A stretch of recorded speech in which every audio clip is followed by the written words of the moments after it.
আসসালামু আলাইকুম। চলুন আজকে Xiaomi কাস্টমার কেয়ারের কাজ দেখাবো। আসলে Xiaomi কাস্টমার কেয়ার বা বিভিন্ন কেয়ারে যে সার্ভিসগুলো করা হয়ে থাকে, সেই সার্ভিসগুলো কেমন করে, তারা কিভাবে কাজ করে থাকে, সেই বিষয়টি আমাদের কিন্তু অনেকের জানার আগ্রহ থাকে। কারণ আমরা কিন্তু সেটি দেখতে পাই না। তারা ভিতরে নিয়ে কাজ করে বা একটি লম্বা সময় নিয়ে কাজ করে। তো এই ফোনটির যে বর্তমান কন্ডিশন, এটি ডেড মোডে রয়েছে।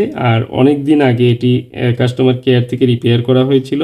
তখন হয়তো এই ফোনটিতে ক্যামেরা বা কোনো একটি প্রবলেম ছিল, যে কারণে এই ফোনটির সিপিইউ রিবোলিং করা হয়েছিল কাস্টমার কেয়ার থেকে। আর এটি ওয়ারেন্টি ছিল মেবি সেই সময়। তো এই কাস্টমারটি এখন ফাইনালি এসেছেন আমাদের কাছে এটি রিপেয়ার করার জন্য। আমি ফোনটি পেয়েছি ডেড মোডে এবং কি আই চার্জারে 0.1 লোডিং রয়েছে। তো এ ধরনের ফোনগুলো সাধারণত সিপিইউ রিবোলিং করেই ফিক্স করতে হয়। আমি সিপিইউর উপরে যে কভারটি, এটি খুলতে গিয়ে আমি দেখতে পাই এখানে কিন্তু শোল্ডার করা রয়েছে এবং কি উপরে টিনটি। তো এই যে ঢাকনাটি রয়েছে, এই ঢাকনাটি সম্পূর্ণ খুলেছিল তারা সম্ভবত। ইট দিয়ে সম্পূর্ণ ঢাকনাটি খুলে তারপর আবার রিবল করে লাগিয়ে দিয়েছে। তো অত্যন্ত সুন্দরভাবে কাজ করেছে আমি বলব কাস্টমার কেয়ারে। তো তাদের এই কাজটি আমার পছন্দ হয়েছে এবং রিবলিং যথেষ্ট পারফেক্ট রয়েছে এবং কোয়ালিটিফুল একটি রিবল করেছিল। তো অনেক দিন চলেছে ফোনটি, সম্ভবত গুড কোয়ালিটি একটি সার্ভিসের কারণেই বেশ ভালো দিন উনি ইউজ করতে পেরেছেন এবং উনি কিন্তু সন্তুষ্ট সেই সার্ভিসে।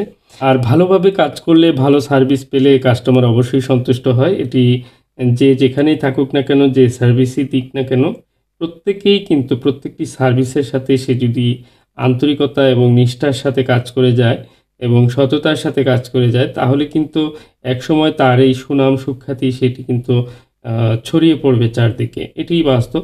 তো আমি এই ফোনগুলো যেহেতু অনেক দিন যাবৎ রিপেয়ার করছি, আমি কিন্তু অনেক রকমের কাজের কোয়ালিটি আমি কিন্তু দেখেছি। তো কাস্টমার কেয়ারের যে কাজগুলো, অনেক টেকনিশিয়ান রয়েছেন কাস্টমার কেয়ারে, সবার কাজ কিন্তু এক না। তো এই ফোনটি যারা কাজ করেছে অত্যন্ত সুন্দরভাবে কাজ করেছে আমি বলব।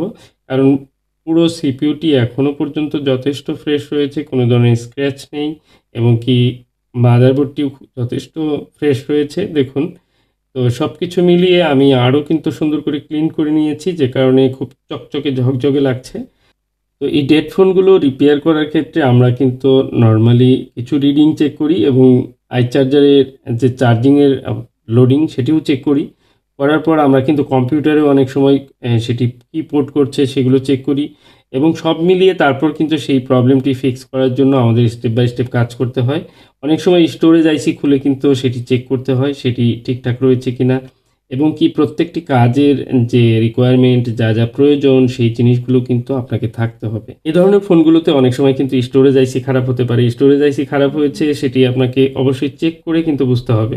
আপনি ডিভাইসের মাধ্যমে চেক না করলে আপনি কখনোই বুঝতে পারবেন না। আর যদি বারবার রিভলভ করেন তাতেও কিন্তু ফোন অন হবে না।